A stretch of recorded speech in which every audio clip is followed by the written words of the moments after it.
A suitcase sat by the front door, half-zipped, not packed, not unpacked either. Next to it, a porch light glowed bright steady against the early spring dusk, and on the mailbox post a wooden sign swung gently in the wind. It read, "Safe Harbor, lights always on." What happened here started with 4 quiet words. You're coming with me. If stories about second chances and about finding home when you least expect it, speak to your heart, then stay with us. No rush, just tap that like button, maybe subscribe, so you won't miss the next story that reminds you sometimes the light really does stay on. The wind that afternoon was not just cold, it was personal. It wrapped around the little harbor town of Grayport like a fist dragging snow sideways across shuttered windows and empty sidewalks.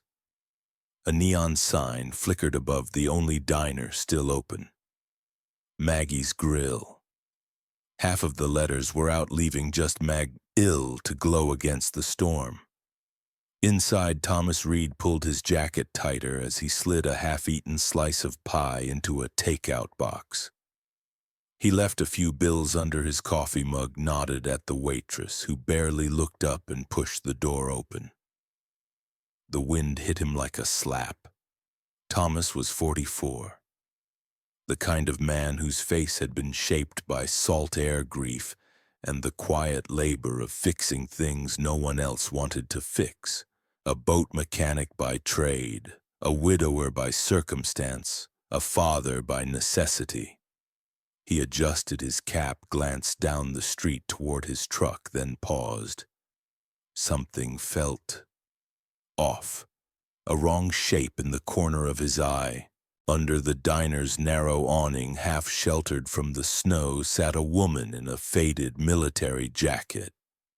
Her knees were drawn tight to her chest. Her arms wrapped around 2 little girls, maybe 6 years old, pressed against her sides like bookends. They were not begging, not shivering dramatically, just sitting, silent, waiting. Like they had learned a long time ago that making noise didn't help. The woman's eyes were open but distant, not scanning, not searching, just holding on. Thomas stood there longer than he meant to. The takeout bag started to freeze against his glove. His first instinct was to look away. The second was to pretend he hadn't seen them. Neither felt right. He stepped forward, boots crunching against ice, cleared his throat, spoke not loudly but firmly. Get up. You're coming with me. The woman didn't flinch. Her jaw tightened, but she didn't speak. One of the girls peeked out from under her mother's coat, her eyes wide but not afraid. Thomas shifted the bag of food to his other hand, then added quieter this time. It's not charity. Just common sense. You don't sit out in this. The snow began falling harder. It filled the silence between them like static. No one moved. Not yet. Not yet. The snow gathered in soft drifts against the curb, swallowing footprints before they could mean anything. Thomas took one step toward his truck. Then he saw them more clearly. The woman wasn't just passing through. She wasn't waiting for someone inside the diner. She wasn't pretending to be lost. She was parked, settled in, like someone who had run out of places to go and finally stopped pretending there was another option. Her military jacket was frayed at the seams. The Velcro patches where her name and rank used to be were torn clean off. Her jeans were worn thin at the knees. The soles of her boots looked barely stitched together. Her posture told him everything he needed to know. Shoulders locked, arms braced around 2 tiny bodies. She was shelter and shield, fortress and mother all at once. The girls were identical in the way twins often are. Same face, same wild curls poking from beneath mismatched beanies. but there were differences if you looked long enough. One girl held her thumb tucked tightly in her mouth, eyes darting between Thomas and her mother. The other sat a little straighter, chin lifted as if daring the wind to try her. No bags, no suitcase, just a faded canvas tote shoved under the woman's feet as if the entire sum of their life had been compressed into one bag and one decision. Thomas didn't speak at first. He crouched slightly, not too close, not too sudden. A man who had lived long enough to know that some kinds of dignity are fragile. The woman's eyes met his, steel gray, exhausted, alert, not afraid, not yet. He gestured toward the diner, then back toward his truck. "Storm's getting worse." She didn't answer. Her grip tightened around the girls. "I've got heat," he added. "Food, spare room. You and the kids can come warm up. No strings." Her jaw worked side to side, considering, calculating. Then one of the girls, the bold one, looked up and whispered something that Thomas couldn't hear. The woman exhaled through her nose, not a sigh. Not yet surrender, but maybe the first crack in the wall. Thomas stood up, shifted the takeout bag under his arm, and said it again, lower this time, but no less sure. "Get up. You're coming with me." The woman closed her eyes for half a second, then nodded. Barely. She rose carefully, balancing one child on each hip. Her movements were stiff, not from distrust, but from exhaustion that had settled into her bones. Thomas opened the passenger door of his truck, laid his old flannel jacket across the seat, and held it open. No words passed between them as the girls climbed in. The woman followed, glancing back once, not at the diner, but at the empty sidewalk beyond it, as if to make sure no one was coming. And no one was. The cab of Thomas's old Chevy felt smaller with 4 people in it. The heater coughed as it fought the cold. Snow pelted against the windshield, streaking sideways like angry chalk. The wipers smeared more than they cleared. For a while no one said anything. Just the low hum of the engine, the rhythmic creak of the wiper blades. Thomas adjusted the rearview mirror. Saw the girls tucked tight against their mother's sides. One had already started nodding off, her head heavy against her sister's shoulder. The woman sat, rigid hands locked in her lap. Shoulders still squared like someone ready to stand inspection. Thomas tapped his thumb against the steering wheel. Not nervous, just thinking. Then he asked, not casually, but not demanding either. "Got a name?" A pause. "Mara," she said quietly. "Mara Jensen." Her voice carried the clipped rhythm of someone used to stating facts, not making conversation. He nodded. "Thomas." Another beat of silence. Then Mara shifted, pulling the canvas tote tighter between her boots. Her eyes stayed forward, watching the road. "Look," she started, voice low. I didn't ask for..." Thomas cut in, not unkindly. "Didn't say you did." Her mouth pressed into a thin line. She wasn't used to that help without pity, without conditions. Outside, the snow swallowed the world. Buildings disappeared into white shapes.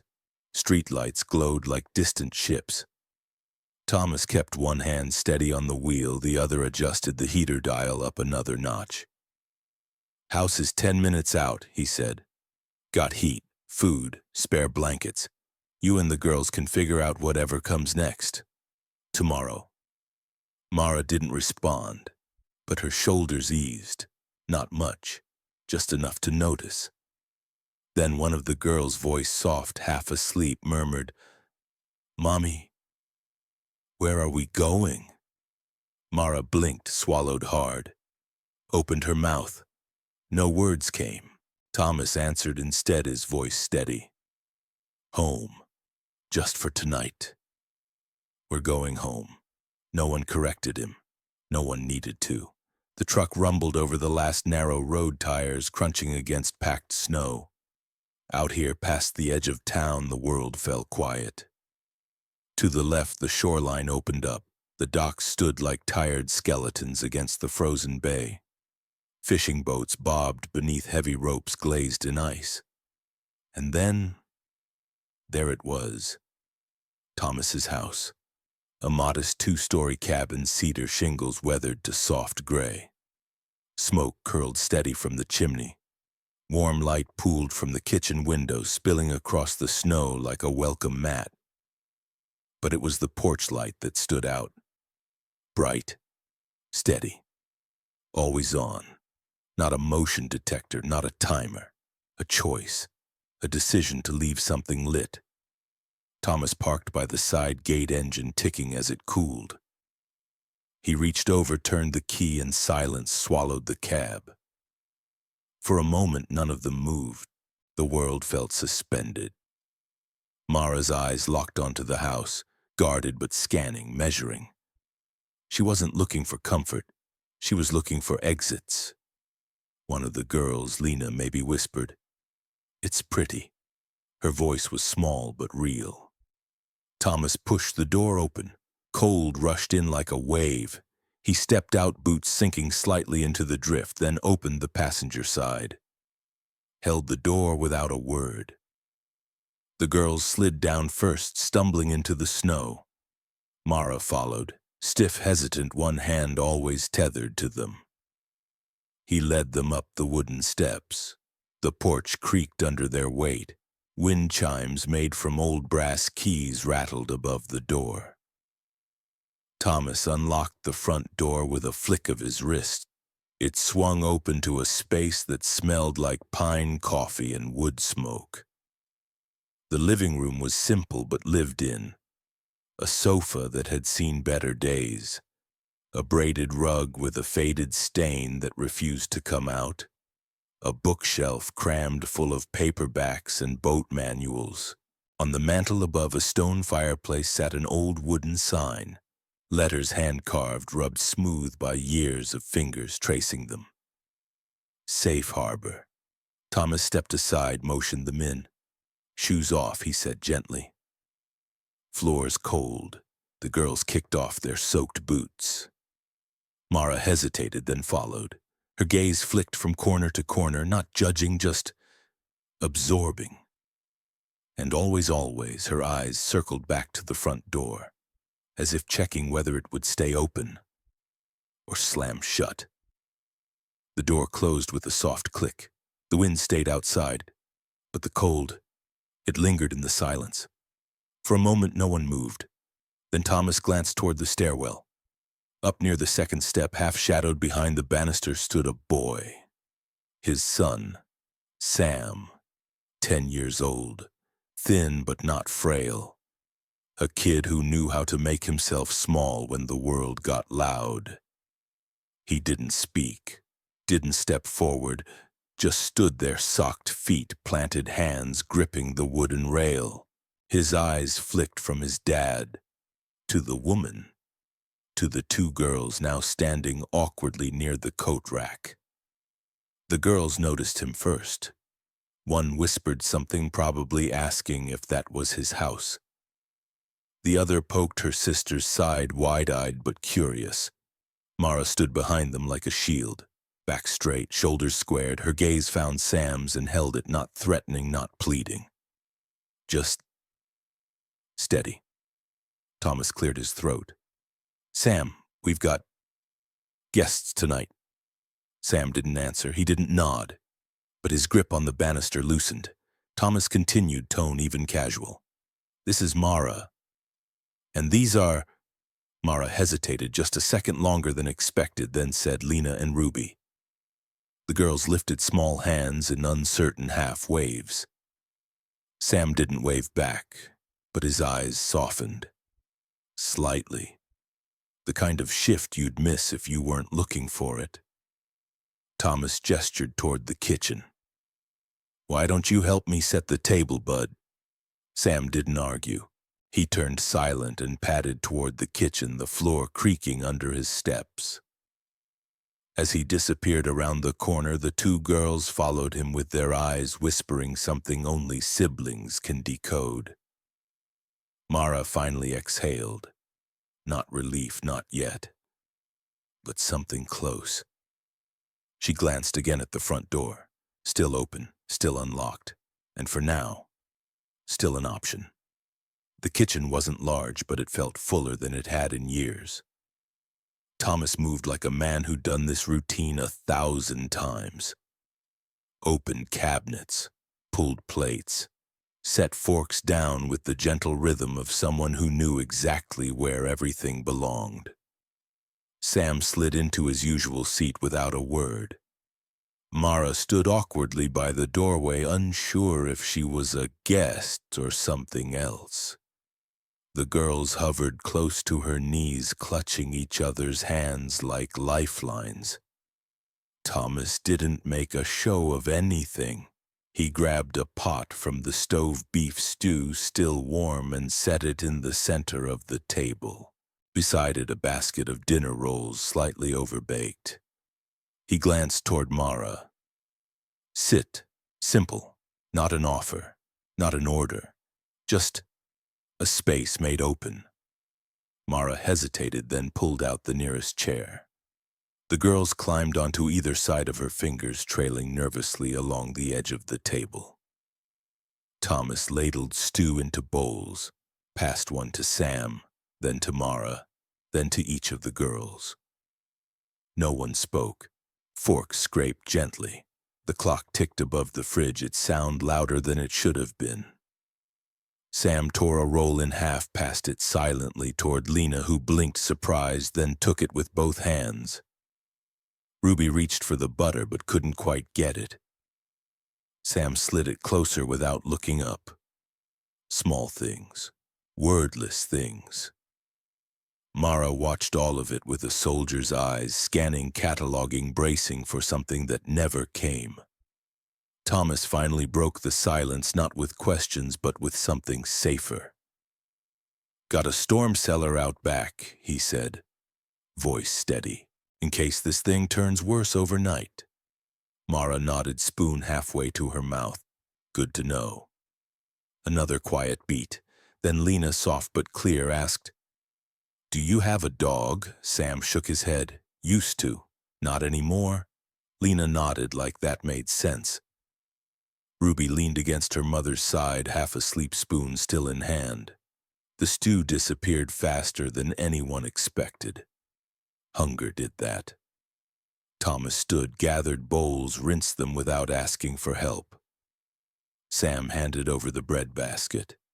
The girls watched, silent but no longer tense. Mara sat there a moment longer. Shoulders still squared, but not as high, not as locked. The porch light shone through the front window, steady, unmoving, always on. And for now, so were they. The wind hadn't let up. If anything, it had gotten worse overnight. Snow drifted sideways, swirling off the roof like someone shaking out a blanket. The porch light flickered but held steady. The wires strained against the weight of ice. Thomas stood at the corner post, hands shoved deep into his jacket pockets, staring up at the half-collapsed awning. One support beam had cracked clean through. The canvas tarp flapped wildly, threatening to tear loose any second. He muttered under his breath, "Should have fixed that last fall." Footsteps behind him. He turned. Mara. She was already rolling up her sleeves, stepping into the snow like she didn't feel it. No hesitation. No question if she was supposed to help. Just action. She glanced up at the beam, then down at the rope Thomas had dropped near the toolbox. Her hands moved before her mouth did. "You got extra line?" Thomas blinked, then nodded wordlessly, handing it over. She tested the tension between her palms, pulled a knot tight, then another. Fast, efficient, clean. "Square knot's not gonna hold in this wind," she said. "You need a bowline. Here, watch." Her fingers worked through the loop, pulled it snug, then handed it back.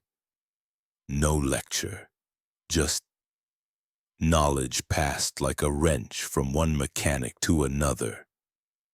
Thomas climbed onto the stepladder while Mara braced it without being asked. Her boots planted firm, her weight anchoring it against the wind. No small talk, no wasted breath, just the steady rhythm of work. He wrestled the new beam into place. She held it steady while he drilled. The cordless driver whined against wood. Snow slapped against their coats. Halfway through, Thomas glanced down. "You've done this before." Mara shrugged. "Field tents, fob repairs, same principle, just colder." He chuckled. The sound caught even him off guard. "Yeah, a lot colder." They finished the last bolt together. He stepped down. She coiled the leftover rope with practiced hands. For the first time since she arrived, Mara wasn't just someone surviving the storm. She was useful, necessary, part of the machinery that kept this place standing. Thomas tossed the broken beam onto the woodpile. "Appreciate it," he said quietly. Mara didn't smile, but her jaw loosened. "Yeah, me too." Neither of them said exactly what they meant, didn't have to. The porch light stayed on. Its glow reflected in the ice like a promise neither of them was ready to say out loud. Not yet. Inside, the house felt warmer than it had any right to. The storm rattled the windows.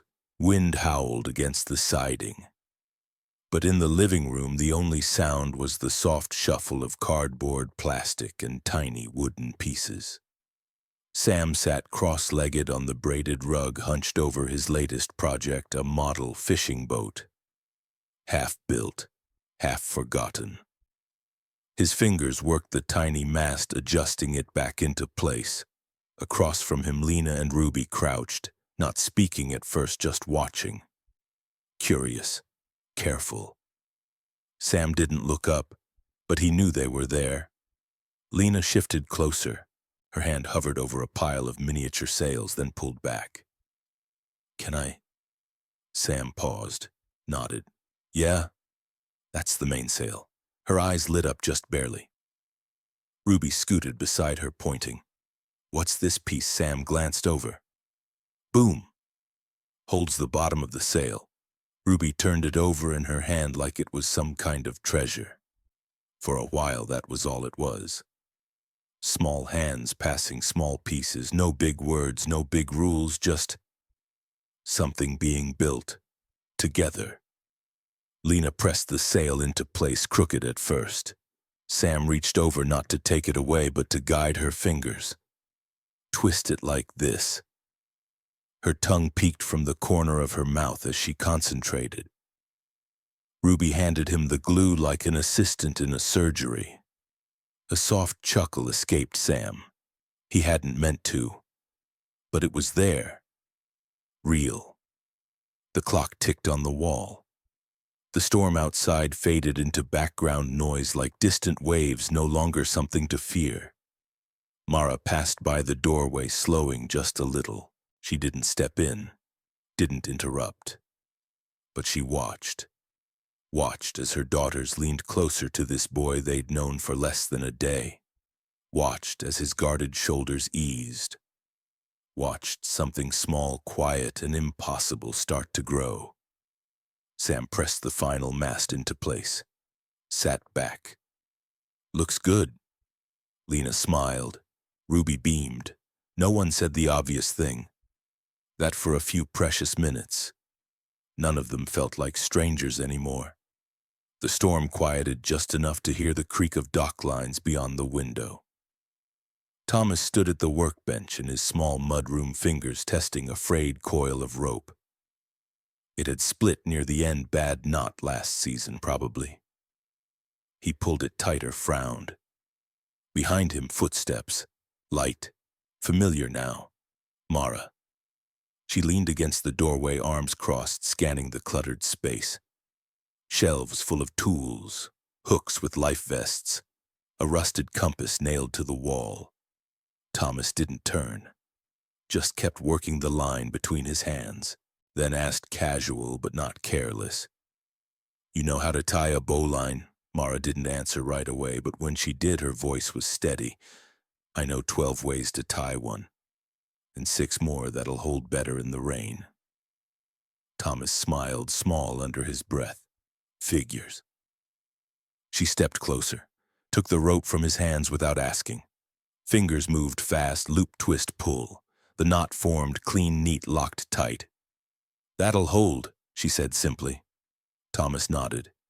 "Yeah, it will." For a second, neither spoke. The only sound was the wind brushing against the siding, the distant groan of a boat shifting at the dock. Then Thomas gestured toward the old skiff model hanging from the rafters. "Used to take Sam out on that before it gave up the ghost. Thought I'd fix it. Never did." Mara tilted her head, studied it. "She's got good bones." He glanced at her. "So do you." A pause. Not a flirt, not a line. Just truth dropped quiet between two people who knew what broken looked like. Mara's lips pressed together. Not a smile, not exactly. But something softened. "I know knots," she said finally. "Not sure I know much else that's useful anymore." Thomas reached for another coil, held it up. "Funny thing about knots, they only work if both ends pull." Her eyes met his, and for the first time since they met, she didn't look away. Not this time. The fire crackled low in the stone hearth. Shadows stretched long across the wooden floor, dancing with the flicker of the flames. Thomas sat in his usual chair, mug of coffee and hand boots crossed at the ankle. Across from him, Mara perched at the edge of the couch. Not relaxed, not tense. Somewhere in between. The girls were asleep, curled up in the guest room, tangled in 2 big blankets. Sam had retreated upstairs, pretending he wasn't curious, but leaving his door cracked open just in case. For a long time, neither of them spoke. Only the wind outside filled the silence, soft now, more whisper than howl. Thomas didn't push. He just waited. Finally, Mara broke the quiet, voice low, not fragile one, but deliberate. "I did 8 years, Army, maintenance and logistics." She let the words hang there, measured, heavy, spent most of it overseas, Camp Ironwood, Kandahar. A few places that don't have names on maps. Thomas nodded, not surprised. "Figures, the way you tied that knot." A ghost of something half laugh, half breath escaped her lips. "Yeah. Knots, generators, convoy repairs. I was the person who kept things running, until I couldn't."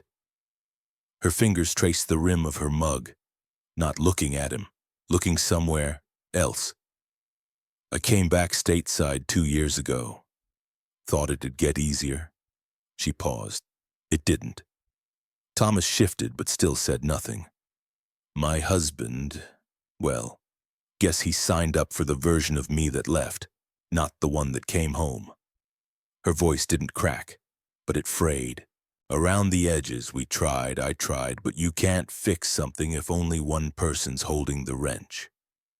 She swallowed, took a breath. When he left, the apartment went next. Then the job, the savings.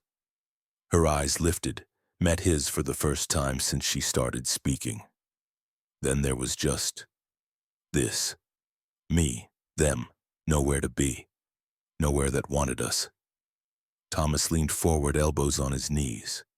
No pity in his gaze, just presence. "For what it's worth," he said quietly, "you kept them running. You kept yourself running, that's not nothing." Mara didn't answer, but her grip on the mug loosened. Her shoulders sagged. For the first time since stepping onto his porch, she allowed herself to breathe. And maybe, just maybe, that was enough for tonight. Morning came quietly. The storm had eased. What was left were soft drifts piled against the fence, icicles hanging like glass teeth from the eaves. Thomas stood by the side of the house, hands deep in his coat pockets, staring down at the old fishing boat propped up on blocks. The paint was peeling. A tarp flapped lazily against the hull. Footsteps crunched behind him. Mara. No words, just presence. Thomas didn't look back. Instead, he nudged the tarp aside with the toe of his boot, revealing the exposed engine bay.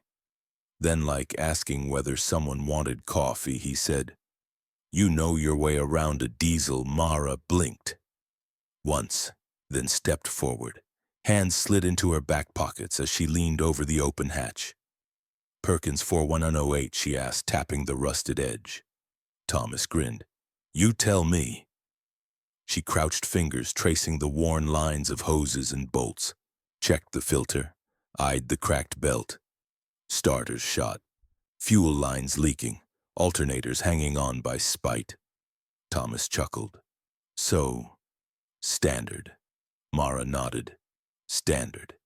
He handed her a wrench without ceremony.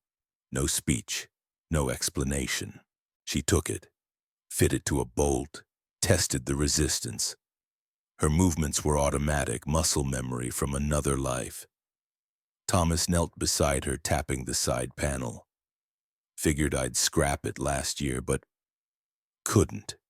Don't know why." Mara tightened the bolt, checked the next.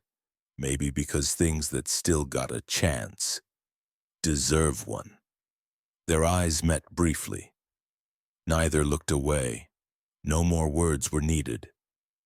For the next hour, it was just the clink of tools, the scrape of metal, the kind of silence that wasn't empty, but full.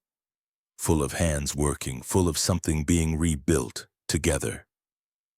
The kitchen table was a mess. Scraps of newspaper, crayons without wrappers, glue sticks with the caps missing. Sam sat at one end, brow furrowed, folding a square of paper with the precision of someone who'd done this 1,000 times, but still cared about getting the creases perfect. Across from him, Lena and Ruby mimicked his hands. Their folds weren't as sharp. Their corners didn't quite meet. But it didn't matter. It wasn't about perfect. It was about doing it together. Sam glanced up, tapped the center fold. "Like this. Line it up here and then crease down." Lena nodded, tongue peeking from the corner of her mouth as she pressed the edge. Ruby grinned already, smashing her fold flat with both hands. Paper boats. Dozens of them. Filling the tabletop like a tiny fleet waiting for orders. Sam reached for a marker, wrote 3 words along the side of his boat in shaky block letters. "Safe harbor." Lena tilted her head. "What's that mean?" Sam shrugged. Dad carved it over the fireplace. "I guess it means a place where boats go when the weather's bad." Ruby squinted. "Like a house for boats." Sam chuckled. "Yeah, kinda." Lena traced the letters with her finger, then grabbed her own marker. Slowly, carefully, she copied it onto her boat. Ruby did the same, less careful, more colorful. Her letters slanted wildly for a few precious minutes. The room was nothing but giggles, scrunched faces, and the sound of paper folding. Mara leaned against the doorway, watching. Her arms were crossed, but not defensively. Just holding herself in place. Thomas walked by with an oil-stained rag, wiping his hands. He paused, took in the sight. A crooked smile tugged at the edge of his mouth. "That's a good fleet," he said. Sam nodded, ready for anything. Lena grinned. "Even storms," Ruby added, raising her tiny paper boat like a trophy. and sea monsters. They all laughed, real, loud, unfiltered.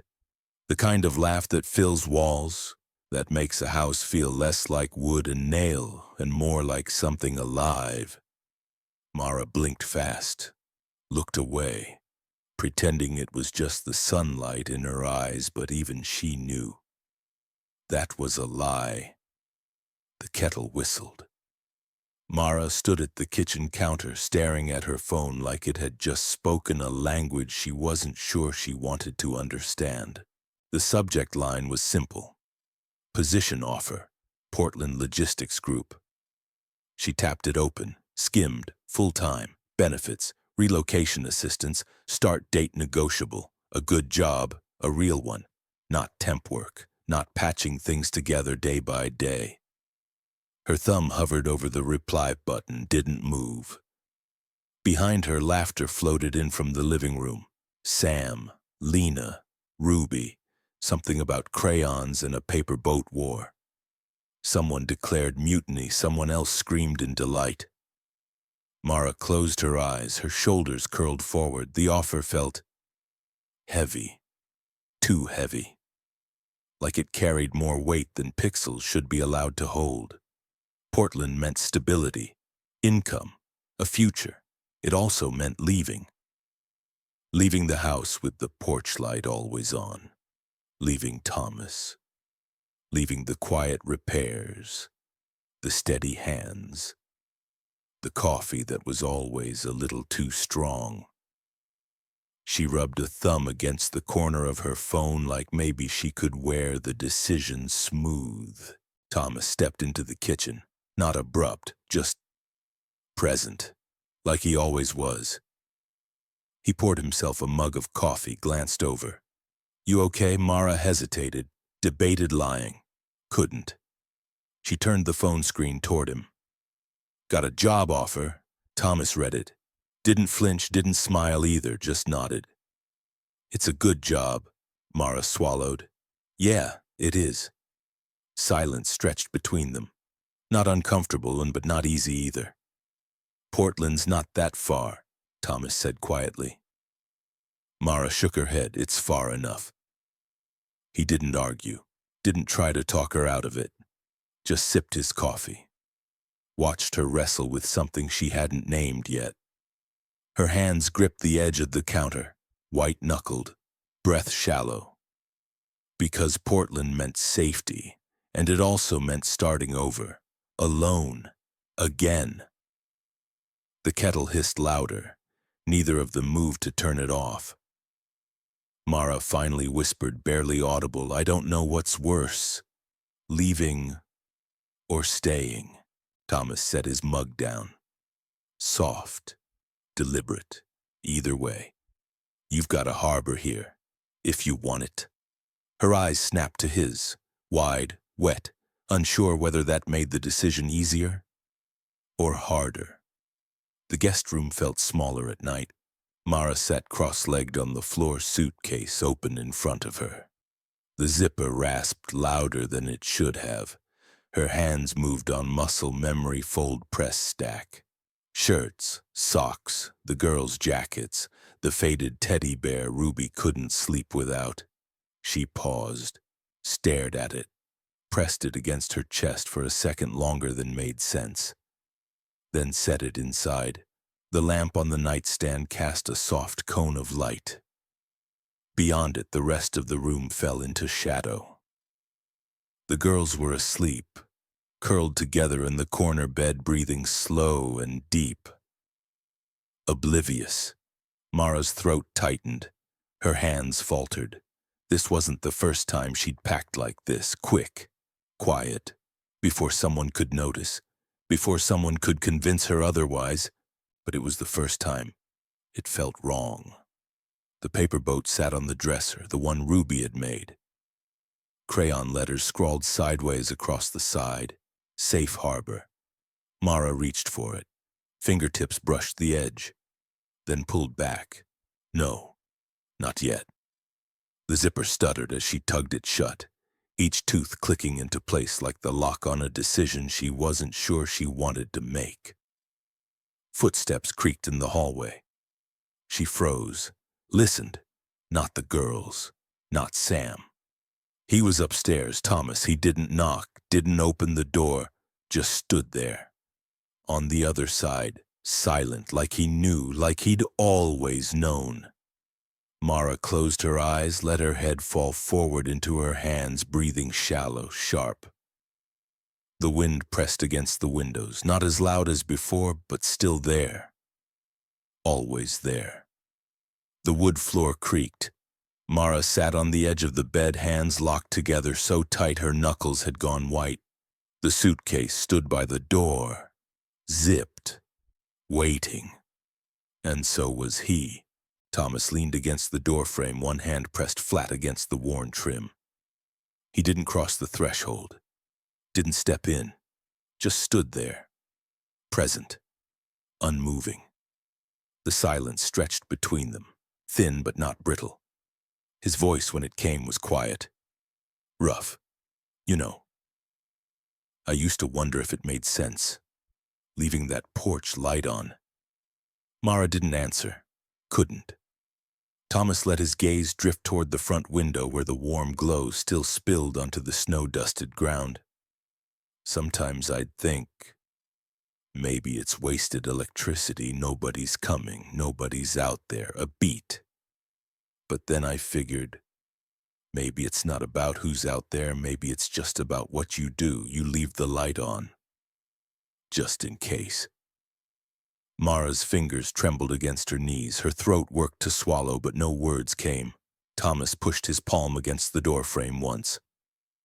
Steady, then said softer than before, "You do what you gotta do, Mara, but whether you're heading to Portland or Mars." His eyes met hers. Steady. The porch light stays on. Nothing more.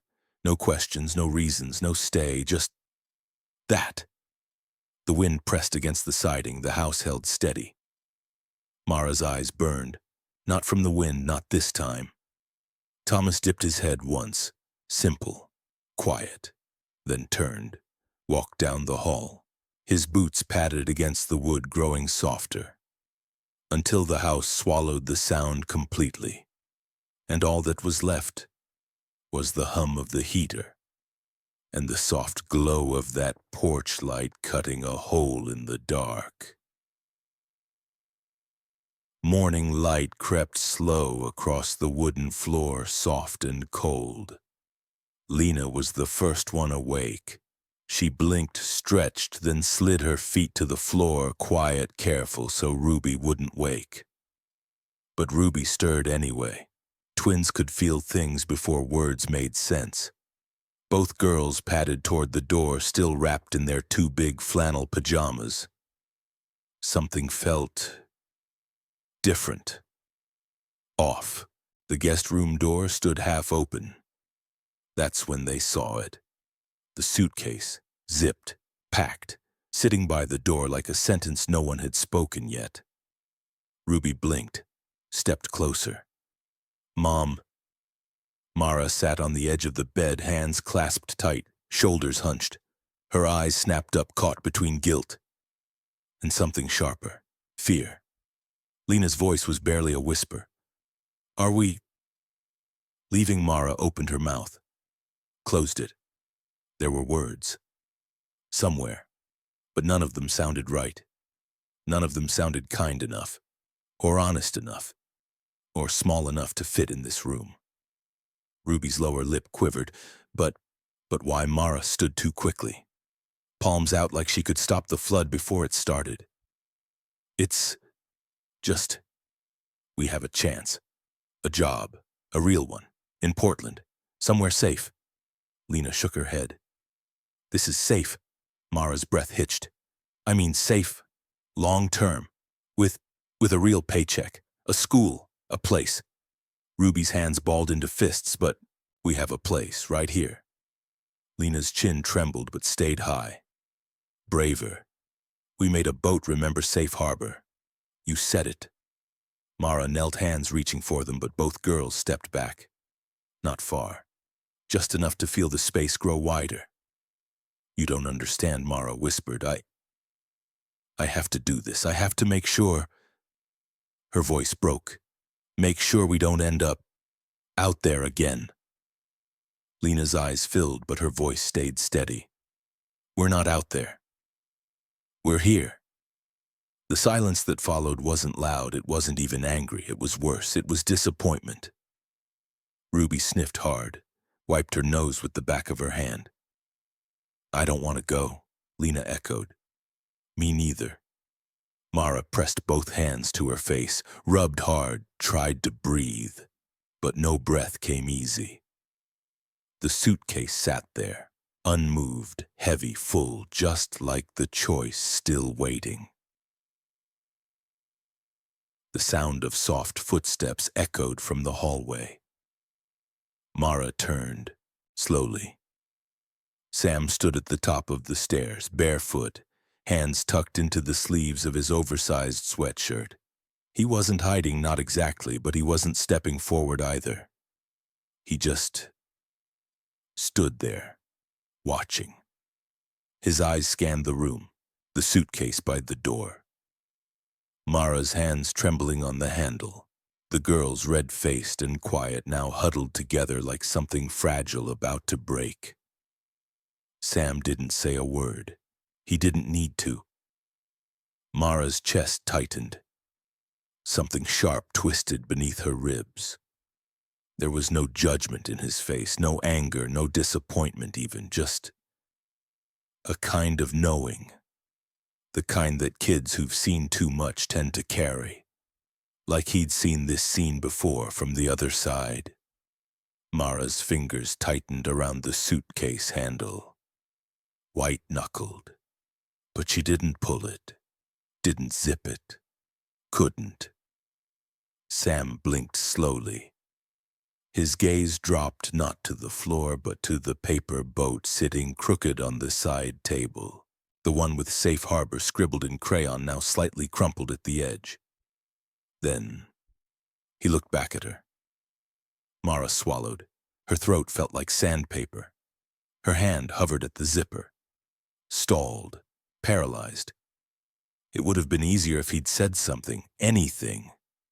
Told her to stay, told her to go, told her it didn't matter, but he didn't. Because sometimes the worst kind of pressure isn't from words, it's from being seen, fully, completely without escape. Her fingers slid off the zipper, fell to her side, open, empty.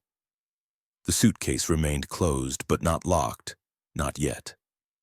Sam turned quietly, stepped back toward the hallway, didn't slam the door, didn't stomp, just left the image behind. Mara stood there, hands still shaking, knees weak, fighting back something that wasn't quite tears, and wasn't quite air either.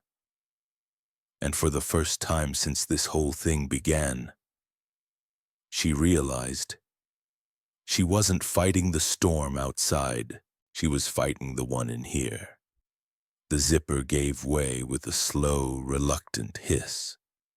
Mara knelt beside the suitcase. Her hands trembled, whether from cold exhaustion or something heavier, even she wasn't sure. She flipped the lid open. The familiar, careful stack stared back, shirts folded military tight, the girls' jackets pressed into one corner, a pair of worn boots tucked neatly at the bottom, and sitting right on top, her old Army field jacket, faded, weather-stained, the name patch barely legible now. She stared at it. 100 memories clawed their way forward. Patrol briefs, midnight repairs under floodlights, nights she swore she wouldn't survive, and mornings when somehow she did. Her hands closed around the fabric, pulled it free. It was heavier than she remembered. Or maybe she was just tired of carrying it. Mara stood, slipped it on. The fabric settled against her shoulders like an old habit, too familiar, too real. She adjusted the collar, tugged the zipper halfway, then let it hang open. Her eyes dropped back to the suitcase. Still full, still waiting, still Open. But she didn't close it, didn't zip it shut, didn't shove it under the bed. She just left it. Half invitation, half refusal. A decision not made. Or maybe one made quietly in a language no one teaches but everyone understands. Behind her, the house hummed. The low groan of pipes, the wind against the siding, the muffled sound of kids in the kitchen, plates clinking, someone giggling too loud, someone pretending not to. Life. Still moving, still waiting. Mara glanced toward the window. The porch light was still on, warm, steady. And for the first time, she wasn't staring at it like an exit. She was looking at it like maybe it was a welcome sign. Her fingers brushed the zipper again, paused, hovered, then fell away. The suitcase stayed open. But the jacket stayed on. The smell of pancakes hit first. Not perfect pancakes. Slightly burnt at the edges, too much butter in the pan. But the kind that fills a house like music fills silence. Mara stood by the stove, flipping, checking, burning one, laughing quietly. Thomas leaned against the counter, pretending to read the newspaper, but really just watching. Arms crossed, a mug of coffee warming his hands.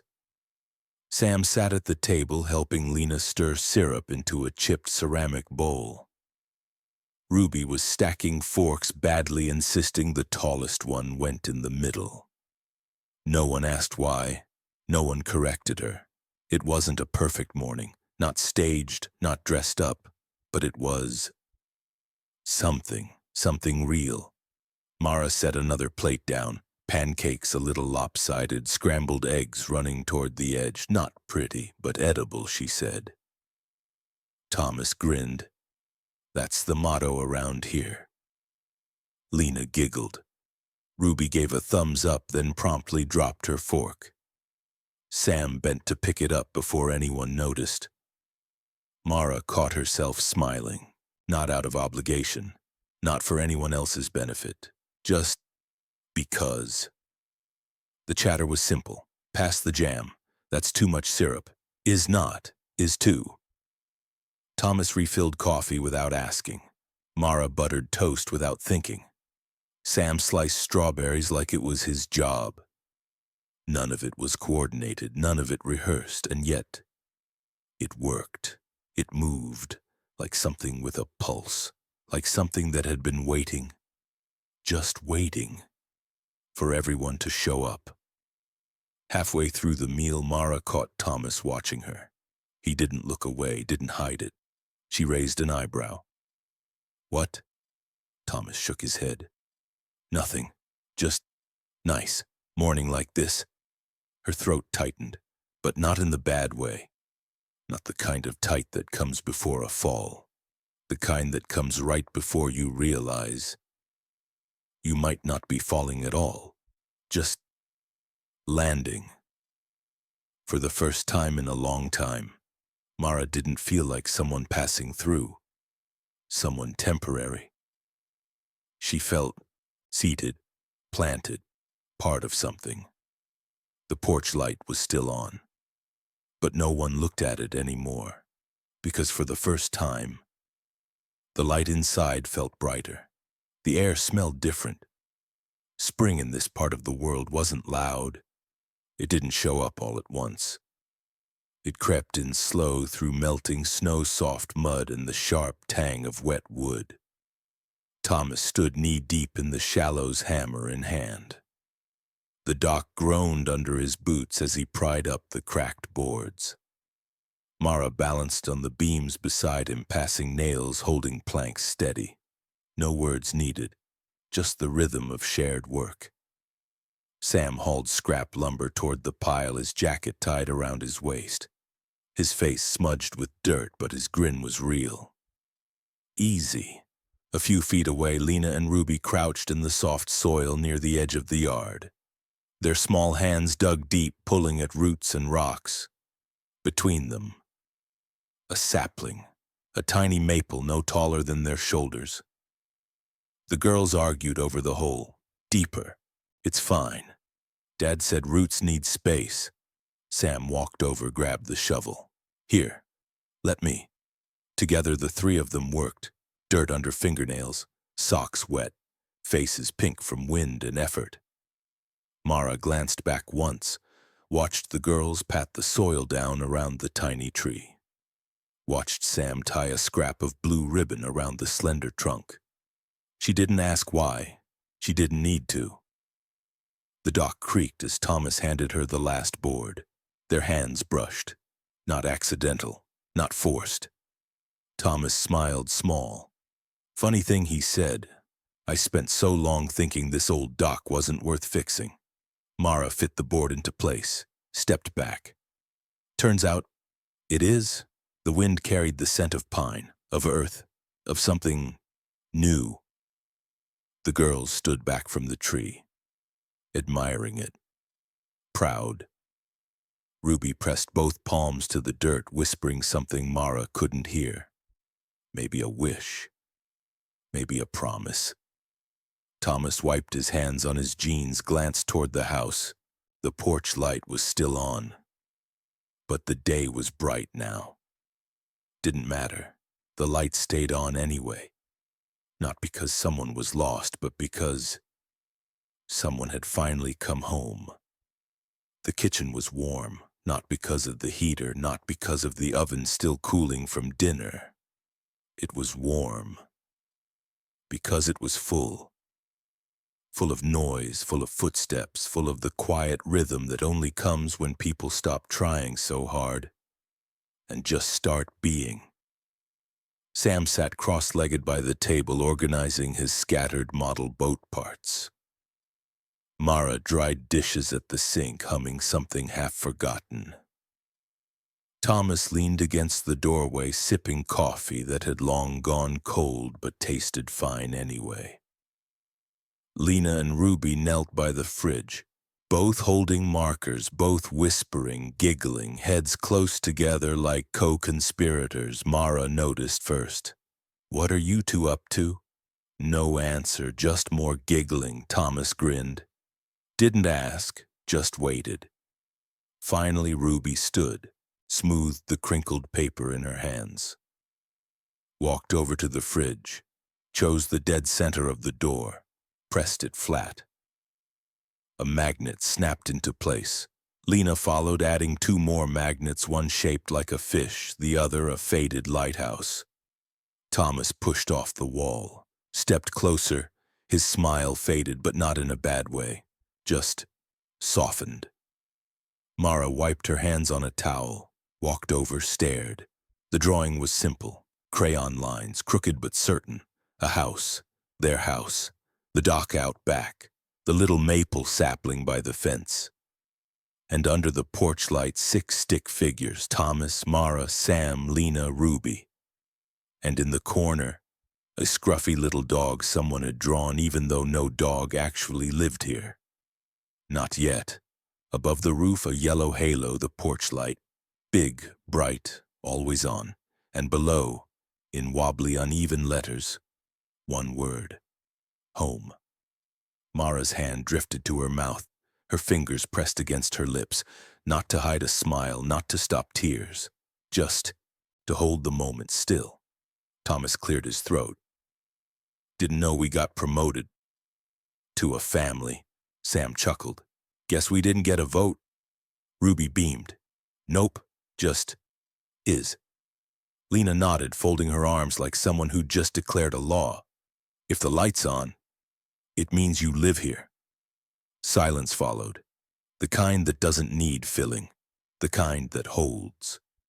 Thomas reached for Mara's hand. Didn't ask, didn't wait, just held it, and neither of them let go. The porch light glowed through the window, not because someone was lost, not because someone was leaving, but because someone had stayed. The sky shifted. Blue melted into gold, gold into pink, and pink into the soft indigo that belongs only to small towns at the edge of spring. Inside the house, laughter echoed. Chairs scraped. Someone complained about dishes. Someone else volunteered half-heartedly to help. But the camera didn't follow them inside. It pulled back. Slowly. Gently. Letting the walls become outlines. Letting the windows become squares of soft yellow. Letting the house become something more than lumber and paint. On the front porch, the light glowed. Steady. Unwavering. Warm against the rising dark. The little maple tree stood by the fence. A ribbon fluttered around its trunk, blue faded already but still holding. Tiny roots tucked deep into the earth. Ready to stay. Out by the dock, new boards gleamed pale against the worn wood. Someone had hammered them straight. Someone had believed it was worth fixing. The camera drifted higher, wider. Snow still lingered in the shadows where the sun hadn't reached. But the yard was waking, green pushing through, soft, stubborn, certain. Near the front steps, nailed to the post that held the mailbox, a wooden sign swung gently in the breeze. Hand-carved, hand-painted. The letters were imperfect, the edges uneven, but it didn't matter, because it said exactly what it needed to say. Safe harbor, and underneath, smaller, but no less true. Lights always on. The wind tugged at the edges of the sign. The porch light hummed softly against the dark. The camera rose higher. The house grew smaller, but the light never dimmed, not once.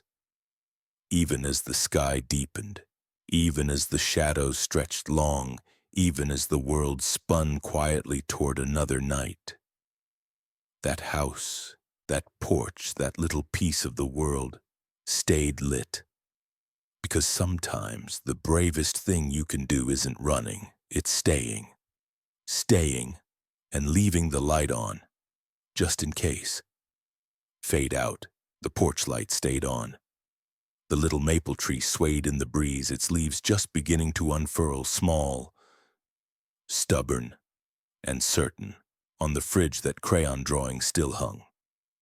6 tiny figures beneath a porch light, a single word written beneath them. Home. Out by the dock, laughter echoed, not loud, not wild, just steady, the kind that stays. And as the camera slowly pulled back past the house, past the fence, past the hand-painted sign that still read, Safe Harbor, lights always on, you realize something. This wasn't a story about rescue. It was a story about choosing to stay. And sometimes, that's the bravest thing of all. If this story left a light on in your heart, maybe leave one for us too. Hit like, subscribe, and stay close. There's always room for one more, right here.